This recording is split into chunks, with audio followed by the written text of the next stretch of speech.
Well, good morning, everybody, and a very warm welcome to this joint children's, young people and families and education libraries and localism cabinet panel. We have a very short agenda this morning, so we will crack on. But before I do, I have to read you this information. Due to the coronavirus pandemic, the Council will be holding this meeting electronically in accordance with the relevant regulations. Members of the public may also attend this meeting in an electronic capacity, and there is a link on the Council's website for them to do so. Members of the Council are asked to keep their microphones switched off until called to speak and to switch their microphones off once they have finished speaking. Cameras may be left on throughout the meeting if members wish. If you experience connection or other technical issues, it may help to switch your camera off. Cameras should be switched off if and when speaking. Cameras should be switched on if and when speaking in the meeting. To indicate the wish to speak, members should use the raised hand function. Use of the meeting chat function is exclusively for voting. At the end of the debate on each item of business, there will be a vote. Members should vote using the meeting chat function by indicating for, against or abstain. I will declare the result after each vote. I would anticipate that this meeting will not last for 15 minutes, so we will not aim to take any breaks. We have a number of changes to the composition of this meeting this morning, largely due to the fact that a number of people on the Education, Libraries and Localism panel are also on the Children and Young People's panel. There are no substitutions for the CYPF panel element of this meeting. In terms of Education, Libraries and Localism substitutions, Fiona Guest is substituting for Caroline Clapper, Michael Muir is substituting for Alan Plancy for this meeting only, Ron Tyndall is substituting for Mark Watkin for this meeting only, and Nigel Quinton is substituting for Anthony Rowlands for this meeting. We have one apology. Lynn Chesterman is currently unwell. We wish her a speedy recovery. We hope that it's nothing serious, and we look forward to seeing her back very shortly. So that's the apologies. Just to introduce, for the benefit of people who are looking in, the panel comprises from the Children and Young Peoples and Families, Nigel Bell, John Graham, Dee Hart, Dave Hewitt, Leslie Greensmith, Karen Hastrick, Teresa Heritage, who is the Vice Chair of this meeting today, Tina Howard, Graham McAndrew, Alan Plancy, Anthony Rowlands and Mark Watkin. And then for the Education, Libraries and Localism, Judy Billing, Annie Brewster, myself, Terry Duris, and I will be chairing this meeting this morning. Fiona Guest, Michael Hearn, Nick Hollinghurst, Jeff Jones, Asif Khan, Mark Mills-Bishop, Michael Muir, Nigel Quinton, and Richard Thake, and Ron Tyndall. So if there are any disclosable pecuniary interests, I think possibly Mark Watkin, you may have one. Thank you very much, Terry. Well, I want to just get clarification, if I may. My daughter is a teacher at the primary school, but more specifically, she is a member of the special educational needs team. She has other responsibilities, but she's very much a member of that team. I would like advice as to what role I should play in this discussion, please. Thank you very much indeed.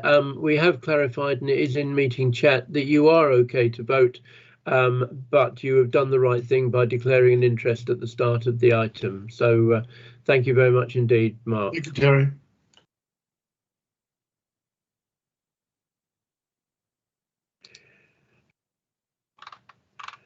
So we move now to Chairman, I have my hand up to disclose a possible interest. Apologies. Please. That's okay. Yep, Judy. Thank you. In the interests of abundant caution, and I think that's all it is, I wish to declare that my very beautiful grandson Felix will be going to the primary school in September and is very happy to be doing so. But I don't think that stops me taking part, does it? I'm absolutely certain it doesn't. Thank you very much indeed. Okay, so let's move to the next item, which is the minutes of the last meeting that held on the 27th of January. Can I take those, please, as an accurate record, and would you indicate that in chat, please?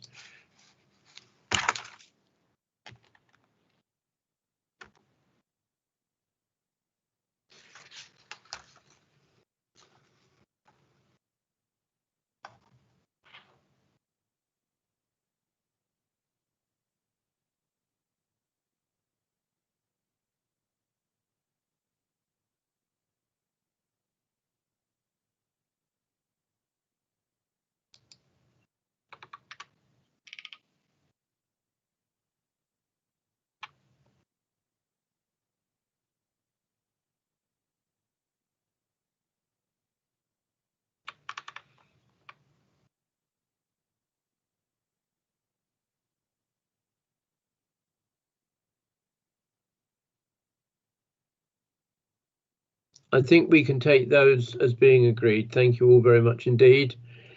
We move to the next item, which is public petitions, and there are none. So we move to the substantive item this morning, the specialist resource provision in mainstream schools. And to present that, we have, I think, Pauline Davis and Sally Glossop. So Pauline, are you with us? Yes, I am. Thank you, Chairman. Good morning, everybody. Cabinet in December approved a strategy for the provision of specialist resource provisions across the county, as there are a number of pupils with speech, language and communication needs who have a broader level of need that cannot be met in existing speech and language provision, while places in existing speech and language provision aren't fully utilised. Cabinet agreed to consult on a first phase for 4 secondary school provisions, starting from September 22 and 1 in September 23. Consultation has now been held jointly with the relevant trusts where appropriate, and the outcome is the subject of this report. You will see that there has been a positive result to an outcome to the consultations, which for all 4 schools, which are contained in paragraph 5.2 and in appendix 1 in detail. It's worth noting that a petition had been circulated which expressed concerns about how the needs of children with speech and language difficulties, and notably developmental language disorder, would continue to be met under the new regime. Senior officers met with the petition organisers and confirmed that those needs would indeed be met in the new provision. And you will see that there is an agreed clarification statement attached to this report at Appendix 4. A petition has not been formally submitted. In this report, approval is also sought to the capital funding required to support the delivery of this first secondary phase, the details of which are contained in the accompanying Part 2 report. Should Cabinet approve the proposals and funding, the next stages differ depending on the category of school involved. So academies, and there are 3 of them out of the 4 schools involved, will need the approval of the Regional Schools Commissioner and will need to apply to her for approval, evidencing consultation and funding, which is what this report does. The one school, which is not an academy, will require a statutory notice to be published by the County Council, and you will see there's a specific recommendation for that. So I'm happy to answer any questions on process, and Sally is here with us to answer and to provide any further clarification you might need on the issues raised or more widely. Thank you. Thank you, Pauline. As you rightly say, there will be an opportunity if members wish under the Part 2 section. So I would ask members just to be aware of that Part 2 item, which will come along a little bit later on. I think the one thing I would add is that these 4 units will become centres of excellence for speech and language, and indeed it will provide an additional accommodation or additional places for a number of students to go to these specialist provisions, and it will also save a number of probably about 12 students from actually being educated or being placed in independent units, and that actually has to be good because it will build the resilience within our own facilities. So I have a question indicated from Nigel Quinton. Nigel? Thank you, Terry. I was unaware of this until quite recently, so apologies if I'm asking old questions, but having read this through, everything looks fantastic. Very, very straightforward and good step forward. The only thing that worries me is when I look at the areas which each school is going to serve and find that my division is going to be served by a school in Bishop Stortford, which is a 40-minute drive at best. Is there any flexibility? I assume this is because of the quadrants that we have, but could someone explain whether there is any flexibility there to provide support at a school closer to the child's home? Shall I answer that, Terry? Pauline? It's Sally. Is Sally going to answer that? I can answer that. So the ambition is that we would get. So if you're, we appreciate how big the east area quadrant is.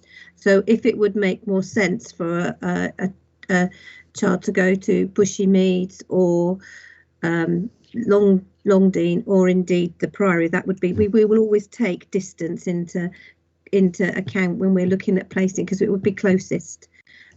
It wouldn't be defined by your area. What we've done is ensure that we've got a spread across the county, and we particularly focused on Bishop Stortford because that's an area that has, in its own way, a difficulty with accessing specialist provision. Okay, that's fine, because actually, I mean, going to the Priory is probably the easiest from here, either by train or by car up the A1M. Yeah. Okay, thank you very much. Okay. Are there any other questions or comments? I am not seeing any.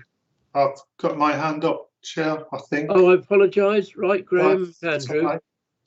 Yeah, I welcome the school in the east of the county, Avanti, and it will cover sort of what we've been actually lacking. I believe the Governor's trustees are very keen to ensure that they embrace these type of children, and very grateful for it.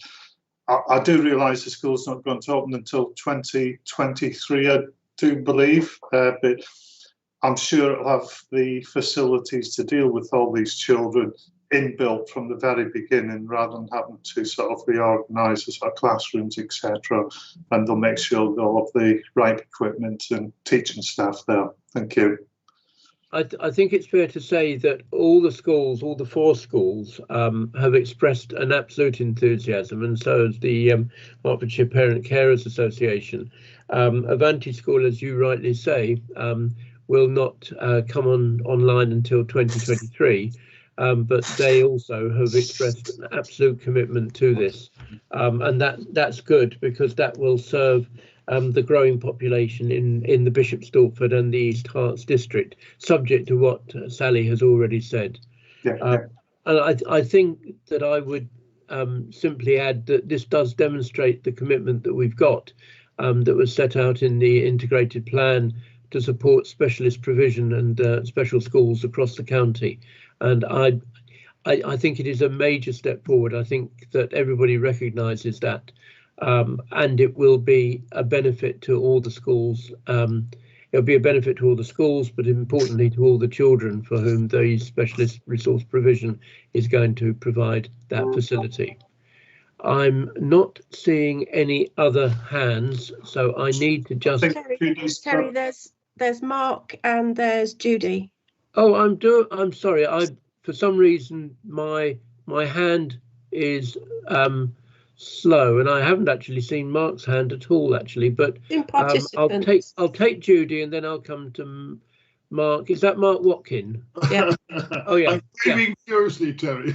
Okay, I so was that's twice in one morning you've done that, Terry, but I'm not going to get paranoid about it, and I'm not going to take it personally, and I'm absolutely certain it wasn't deliberate, since I'm sure you know that I'm massively in support of this proposal, and have been since it was first discussed. But I did just want to reaffirm my great support for the 4 lots of provision, but especially, of course, you'd be surprised if I didn't say something about the Priory School, which is the secondary school in my division, the only opportunity that children in Hitchin have for co-education, given the strange structure of the town. And the head teacher's enthusiasm for this project throughout has been an absolute joy. And I'm so pleased that it's going to give children in the locality an option to be in and out of mainstream as it suits them, as they need, rather than being shipped off somewhere strange and peculiar, many, many miles from their homes. So it's just a marvellous thing. And you'll be glad to know that in my forthcoming election campaign, I won't be attacking it even slightly. Thank you, Judy, and my apologies. I think the electronic hand is proving a little slow, so no slur whatsoever intended. Okay. Mark Watkin. Well, I hope you're going to apologise to me as well, Terry. Oh, I'm sorry, Mark. I didn't all see round, your no hand. question. No, joking aside, I mean, let's have a bit of a Priory love in. My daughter goes is a teacher there, adores it. She is a passionate supporter of children with special needs, and Geraint, the head teacher, is a great head, and the school has gone in leaps and bounds over the last 10 years anyway. I really wanted to make a more general comment, which is what really pleased me is that when you look at the consultation, which is essentially mostly what we're about today, is the total support from the people directly involved with the schools. Yes, there have been objections, but when you look at them, the vast majority, I think, around the community of people who are worried about speech and language. But you know, the days have gone, I believe, where schools get tainted if they seem to be recognising and welcoming children with special needs. And this is an absolute positive statement that these schools stand up and say, we believe these children need the care and support that they do, and we will be delighted and proud to supply it. And picking up your point about centres of excellence, anything that can then be used to go out into the neighbouring schools to educate and support their teachers can only be good. So yeah, it's great, delighted, happy to support it, and glad that I'm allowed to do so without conflicting any interest. Thank you. Thank you very much indeed, Mark. I don't see any other hands.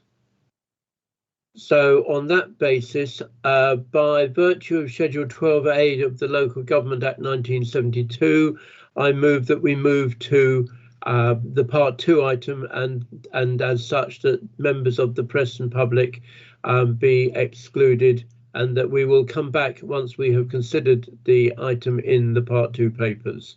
So I'm looking now to our Member Secretariat, Democratic Services folk, to confirm that that is the case.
Okay, thank you very much indeed, colleagues.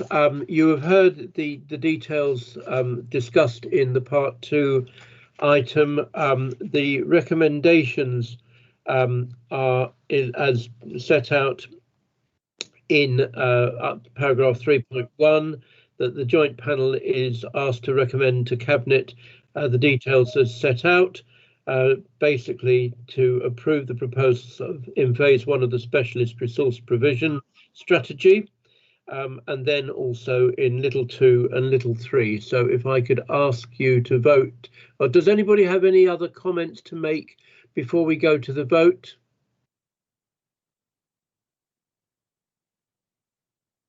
I'm not seeing any. So if we could go please to the vote on the part 1 item, please.